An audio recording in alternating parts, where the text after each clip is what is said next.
오늘 저는 여러분과 함께 부족함의 은혜, 이러한 제목으로 함께 은혜를 나누고자 합니다. 우리가 신앙생활 하면서 나는 하나님 앞에 이렇게 열심히 신앙생활 하는데 나에게 왜 이렇게 어려운 문제가 올까? 또 어려운 문제가 오는 것은 좋은데 왜 풀려지지 않을까? 이러한 고민들이 각자 있을 것입니다. 오늘 거기에 대해서 좀 말씀을 드리려고 하는데, 우리 기독교인들이 사용하고 있는 이 성경, 이 성경 다음으로 가장 많이 보급되고 판매된 책이 철로역정이라는 책이죠. 그런데 이 철로역정이라는 책은 영국의 잔 버년이라는 사람이 기록한 책입니다. 그런데 이 책을 쓰게 된 배경이 있어요. 이 잔 버년이 열심히 복음을 전하는 어느 날 그만 모함을 받고 감옥에 들어가게 됩니다. 한 1년이 몇 개월이면 풀려날 것이다 생각했는데 1년이 가도 안 풀려지고 2년이 가도 풀려지지 않고, 그래서 감옥에서 이 잔 버년이 열심히 하나님께 기도했습니다. 하나님, 저는 나의 모든 것을 다 드렸습니다. 내 생명도, 내 재산도, 내 삶 전체를 드렸습니다. 그리고 지금도 내가 해야 할 일이 많습니다. 지금 나가서 복음 전해야 하는데 내가 이렇게 감옥에 있습니다. 하나님, 나가고 싶습니다. 좀 도와주세요. 그래서 내가 열심히 복음 전할 테니까 나갈 수 있도록 좀 도와주세요. 그렇게 기도하는데 오늘 하나님의 응답이 왔어요. 내 은혜가 내게 족하도다. 네, 따라합시다. 내 은혜가 내게 족하도다. 네, 이게 뭘까요? 감옥에서 풀어주겠다는 겁니까? 안 주겠다는 겁니까? 안 풀어주겠다는 거예요. 네, 그러나 깨달음이 있었어요. 하나님의 은혜가 이 감옥 속에서도 나에게 참 이렇게 충족하게 임하고 있구나. 그 깨달음을 받고, 그러고 난 다음에 거기에서 이제 열심히 기도하는 가운데 쓰여진 책이 바로 철로역정입니다. 네, 그가 나가서 몸으로 뛰어서 복음 전하는 것보다도 몇 천 배, 몇만 배 더 큰 일을 할 수가 있었다고 하는 것입니다. 이처럼 하나님께서는 사랑하는 자에게는 약간의 부족함을 주십니다. 완전하게 하지 않습니다. 다윗 같은 성군에도 압살롬이 있었고 예수님에게도 가룟 유다가 있었습니다. 하나는 남겨둡니다. 다 제거하지 않습니다. 그래서 누구나 사람에게는 부족함이 있고 우리 몸에 가시가 있다는 거예요. 가시 없는 사람이 아무도 없습니다. 정신적으로나 육체적으로 고통을 주는 가시가 있습니다. 어떤 사람은 일생 동안 그 몸에 떠나지 않는 질병이라고 하는 가시가 있습니다. 어떤 분은 가난이라고 하는 가시가 있어요. 또 가정의 문제가 있어요. 자녀 문제. 어떤 분은 남편이 가시가 되고 어떤 분은 아내가 가시가 되고, 어떤 부모는 자식이 평생 가시가 되는 그러한 괴로움이 있어요. 그래서 사람이 일평생 살아가면서 가시 없이 사는 사람은 없다, 이 말입니다. 그래서 오늘 바울에게도 하나님께서 몸에 가시를 주었어요. 7절에 보니까 육체의 가시라는 단어가 있어요. 이거는 스칼럽스라고 하는 단어를 쓰고 있는데 뾰족한 창, 이 말입니다. 그렇게 바울의 몸에 뾰족한 창이 들어가 있으니까 얼마나 고통이 크겠습니까? 우리가 여러분 손톱 밑에 가시만 들어가도 아픈데 큰 쇠코챙이가 몸속에 있다고 생각해 보세요. 끔찍하지요? 그래서 8절 보세요. 이것이 내게서 떠나가게 하기 위하여 내가 3번 죽게 간구하였더니, 바울은 이 가시 때문에 하나님, 하나님, 하나님 도와주세요 3번 간절히 기도했습니다. 그런데 하나님께서 응답하셨습니까? 하나님 아픕니다. 하나님 나 고쳐주세요. 하나님 도와주세요. 이거 좀 없게 해주세요. 그러나 하나님께서는 대답을 허락하지 않았어요. 예. 그렇다면은 여기 바울에게 왔던 가시가 무엇인가? 바울에게 있었던 육체의 가시가 뭔가? 성경은 분명하게 말하지 않아요. 그런데 대부분 학자들이 안질이 아닐까, 눈에 대한 질병이 아닐까 하는 학자들도 있고, 또 다른 학자는 간질이 아닌가 그렇게 말하는 학자들도 있는데 어느 것 하나 정확한 것은 아닙니다. 왜? 성경에 없기 때문에. 그러나 추측할 수가 있어요. 뭐냐면은 성경에 보면 이 바울의 눈에 관한 내용들이 상당히 많아요. 다메섹 빛 가운데서 갑자기 하늘의 빛을 보는 순간 눈이 멀어서 눈을 보지를 못했습니다. 그렇죠? 그 다음에 이 바울이 성경을 기록하는 동안 자기가 성경을 기록하지 않았어요. 있을 수가 없어요. 그 다음에 또 바울이 이런 말을 하죠. 너희가 할 수만 있었다면 너희 눈이라도 내게 빼주었을 것이다. 그러니까 자꾸 눈에 대한 이 얘기를 하는 거 보니까 그래서 학자들이 바울은 이 안질의 문제가 아닌가 그렇게 해석하는 학자들도 있고, 또 다른 학자들은 너희들이 내 육체의 큰 시험들만한 큰 것을 너희들이 보지 않느냐, 이런 것을 봐서 간질이라고도 생각하는 분이 있습니다. 여러분 생각해 보세요. 제가 만약에 설교하다가 갑자기 폭 쓰러져서 누워있으면 아마 크게 당황스러울 거 아닙니까? 그래서 하나님 앞에 간절히 기도했습니다. 그런데 그때 하나님께서 응답하신 내용이 무엇이냐 하면은 9절 내용이다. 9절 내용. 내 은혜가 내게 족하도다. 이는 내 능력이 약한 데서 온전하여 짐이라. 내 은혜가 내게 족하다? 무슨 말입니까? 너의 병은 그냥 가지고 있어, 이 말이에요. 그만하면 됐어. 충분해. 만약에 여러분들이 그렇게 젊음을 바치고 지식을 바치고 재산을 바치고 다 바쳤는데 하나님이 작은 기도 하나 들어주지 않는다? 아마 따지겠지요? 그러나 사도 바울은 내 은혜가 너에게 족하다 하는 그 말 한마디에 불평 한마디 안 합니다. 도리어 사도 바울은 이렇게 말합니다. 그러므로 도리어 크게 기뻐함으로 나의 여러 약한 것들에 대하여 자랑하리니 이는 그리스도의 능력이 내게 머물게 하려 함이라. 도리어 기뻐한다. 응답받지 못한 것이 여러분 기뻐할 일입니까? 그런데 사도 바울이 어떻게 이런 고백을 할 수가 있습니까? 하나님이 자기에게 베풀어 주신 은혜가 무엇인지 알았기 때문입니다. 사도 바울은 사실은 여러분 복음의 핍박자였습니다. 그리고 살인자였습니다. 그래서 사도 바울은 늘 자기 마음에 무거운 짐을 지고 내가 죄인이다. 내가 죄인의 개수로다. 그렇게 고백을 하고 있지 않습니까? 그래서 이 가시라고 하는 이 부족함 속에 감추어진 하나님의 은혜를 바울은 알고 그 가시를 일생 동안 가지고 가게 된 것입니다. 여러분 생각해 보세요. 하나님께서 우리에게 가시를 주신다면은 여러분 그냥 주신다면은 아마 이해가 안 될 겁니다. 그러나 내 자신을 되돌아보면은 이 가시가 어떤 경우에는 하나님의 은혜구나 생각할 수 있는 거예요. 그러므로 그 가시가 어떤 의미가 있는지 그 가시의 비밀을 안다면 그 가시는 결코 우리에게 손해만 주는 것이 아니라 나를 더 발전시키고 더 나를 귀하게 만들 수 있는 것입니다. 하나님께서 크게 쓰신 사람, 하나님께서 크게 붙들려 쓰임받은 사람, 여러분 다 옛날이나 오늘이나 다 가시가 있어요. 영국의 요한 웨슬레는 훌륭한 어머니 신앙 아래서 자랐습니다. 위대한 인물이지요.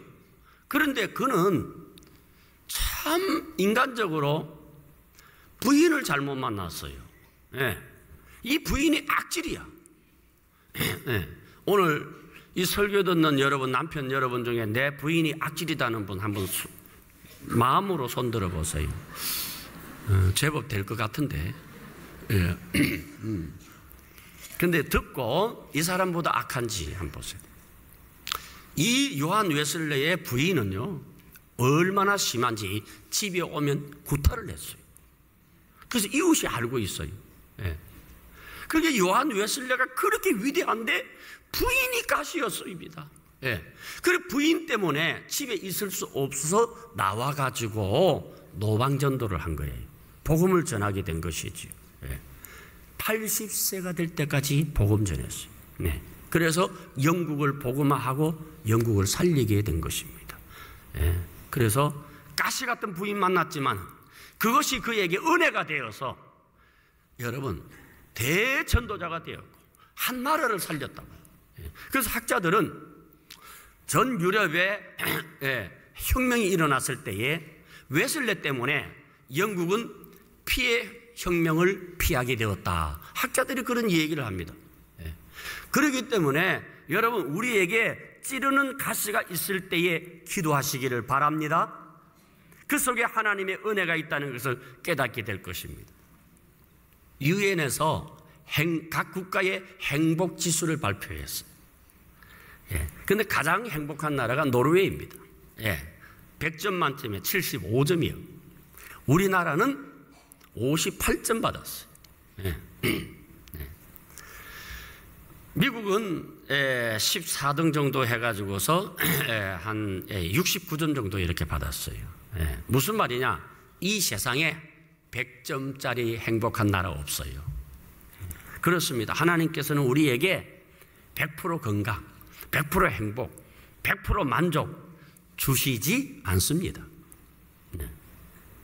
그리스의 유명한 철학자 플라톤은 행복이 무엇인가?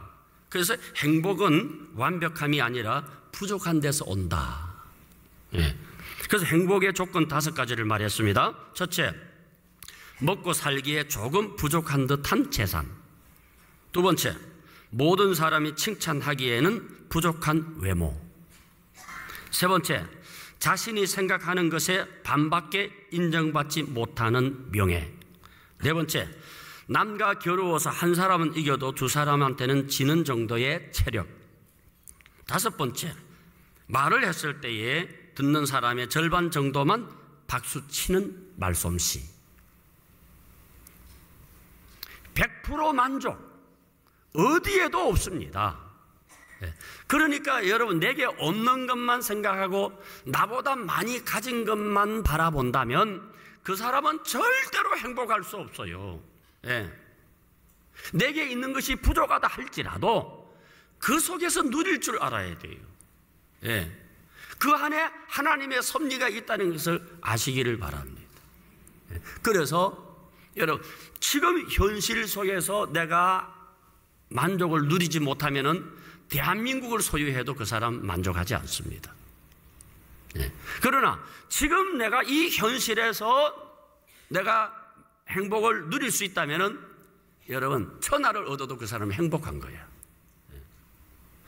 여러분 세상에 사람이 병이 하나도 없거나 문제가 하나도 없는 가정은 전혀 없어요. 남편이 건강하면 부인이 병이 있다든지 부부가 건강하면 자녀에게 병이 있다든지 어딘가는 그 가정에 가시가 있어요.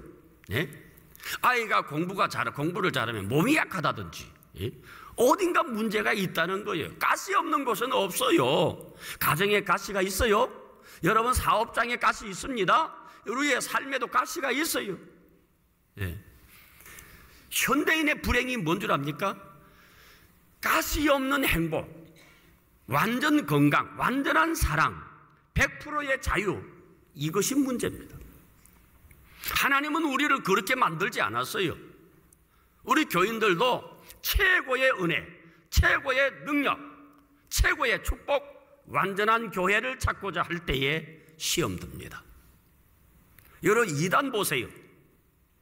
이단이 왜 생겼습니까? 지나치게 완전을 찾다가 그렇게 된 것 아닙니까? 초대교회 때도 그런 사람들이 억지로 성경을 풀다가 결국은 여러분 이단으로 빠진 것을 우리는 봅니다. 다 하려고 하면 안 됩니다. 다 가지려고 하면 안 됩니다. 다 받으려고 하면 안 됩니다. 무엇이든지 그 이상의 것을 찾으면 거기에 마귀가 있습니다. 이상의 행복, 그 이상의 은혜, 그 이상의 만족, 그 이상의 행복, 하나님은 절대로 허용하지 않습니다. 거기에 마귀가 자리 잡고 마귀는 그 다음 자리로 우리를 안내합니다. 그래서 여러분 아내들도 그래요. 남들과 비교해서 없는 것 가지고 불평하고 남편의 부족한 부분에 대해서 괴로워하고 있을 때에 어느 순간 이상한 제비 한 마리가 찾아와서 어머나 사모님 멋져. 여러분 이거 우스운 얘기가 아니라 현실입니다.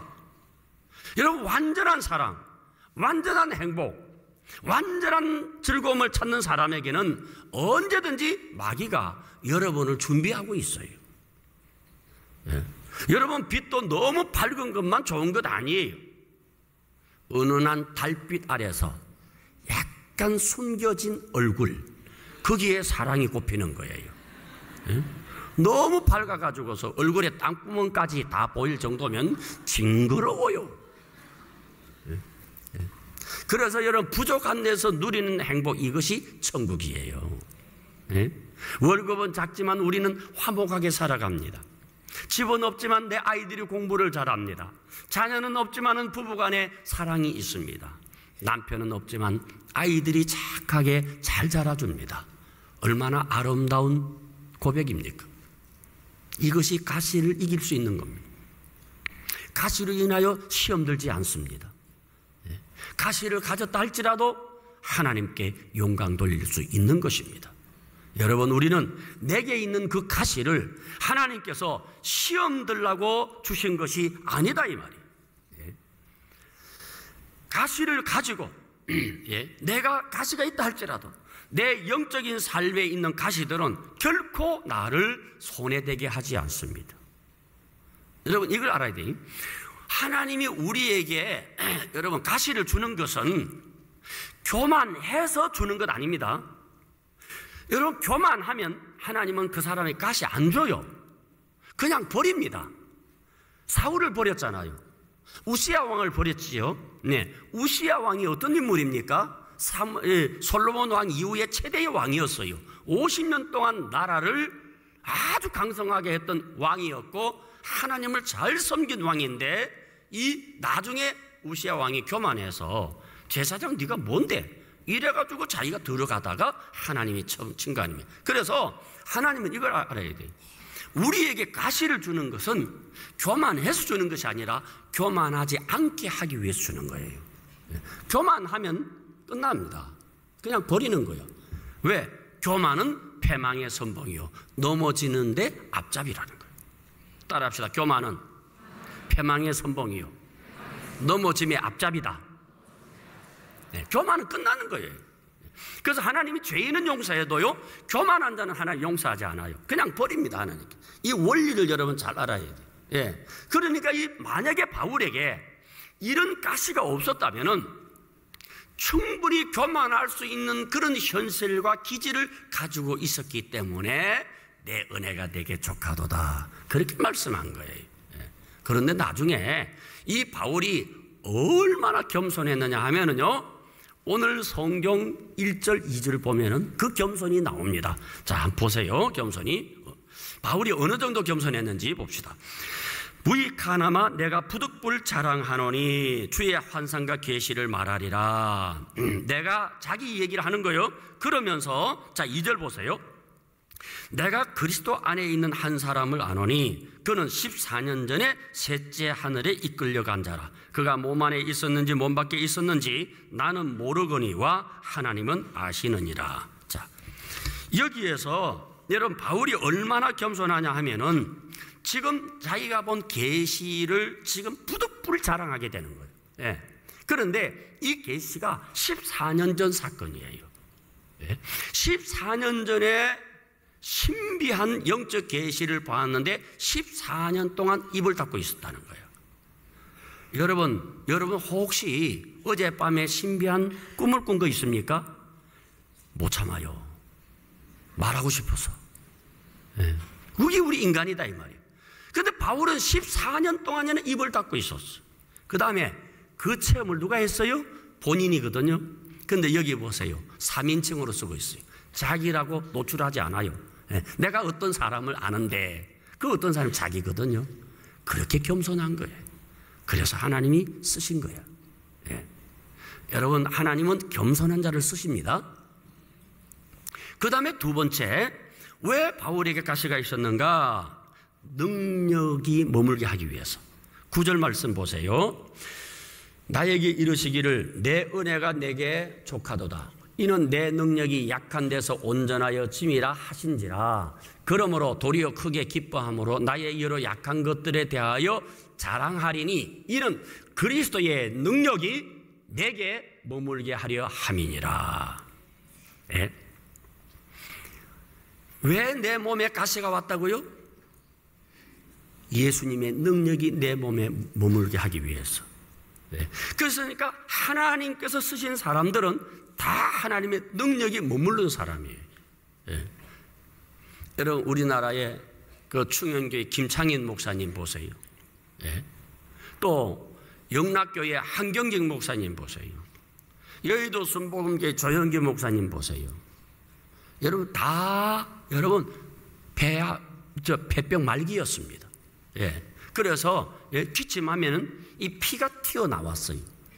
그 정도로 살아갈 수 없는 사람이었어요.